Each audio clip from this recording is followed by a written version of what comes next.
for those who are listening to us, can you quickly tell them how this MGB works as a metabolic procedure?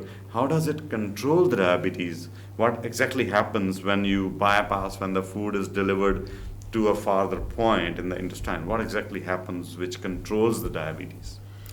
Yeah, I think that's a good question, and I'd like to talk about it a little bit, but I'd like to go back and point out to anybody who's listening, the average surgeon in India, as far as I know, does not tailor the bypass. In other words, it's very popular now to say that the bypass in everyone should be 150 centimeters. I do not agree with that, and I think the data shows that the results are less. The results as far as cure is less, and your data shows very clearly, I think, and very graphical demonstration that bypassing more gives more power.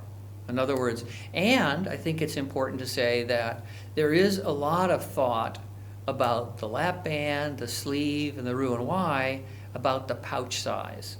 Tiny pouch, little pouch, and I think that I think the research is clear that studies are looking at sleeve patients, studies looking at Roux-en-Y patients, studies looking at the lap band, that tightness and smallness of the pouch, which many other good honorable surgeons think is important, I think is not important. The most critical factor is one that's very easy to modify. You don't have to cause the patient to have a partial blockage because they have a tiny little stomach. What you have to say is, if you bypass more, then what will happen is things change. Now, the average surgeon that I talk with says, oh, I understand, because when you bypass more, there's more malabsorption. That's not correct. The new research shows that there are a variety of hormonal changes, and these include FXR1 and a variety of other chemical changes that most surgeons that I talk to don't really understand. The critical factor is not malabsorption. The average MGB patient that I take care of, and I think in your experience, they're not having malabsorption. They're not Sorry, yeah, exactly. You're very right.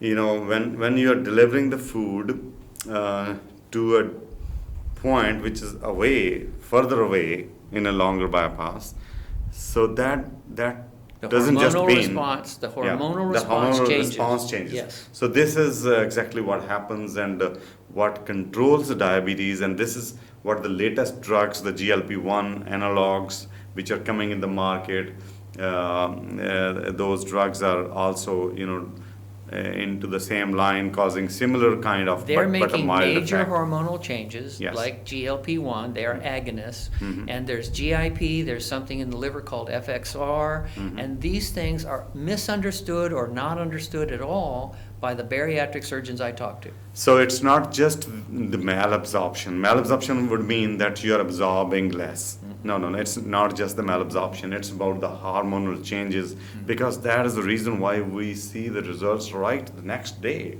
after the surgery.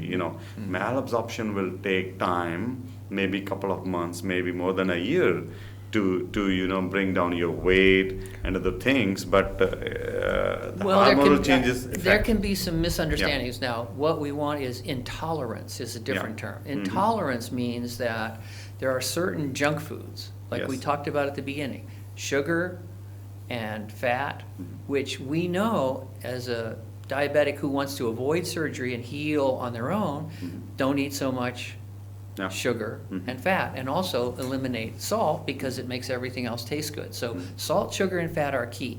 It turns out that the MGB, where you have less of the duodenum exposed and less of the proximal jejunum exposed, those patients are intolerant, not malabsorption. They're intolerant to fatty food, and they're intolerant to sugar through the type 1 and type 2 dumping, but also because there's difficulty in getting the bile mixing with the food. So that kind of malabsorption, that kind of effect is not malabsorption. That's not. This is we see this every day. You see on my channel, I have thousands of videos, patients talking about this. Even somebody has never been to school. He knows my tummy is changed. My habits are changed. I don't like too much of sugars, too much of fat, and if I take it, my tummy is not happy. this is dumping. What we Mostly say- subclinical dumping. What They we- start hating these foods. What we say is it's a very strict grandmother. Yes. Grandmother loves her children, but Uh-huh. when she sees that he is playing with a cobra, Yeah. then she punishes him because you must not play with the cobra. And so MGB brings the cobra. So MGB is like strict grandmother. Yes. But this is all because of the hormonal changes.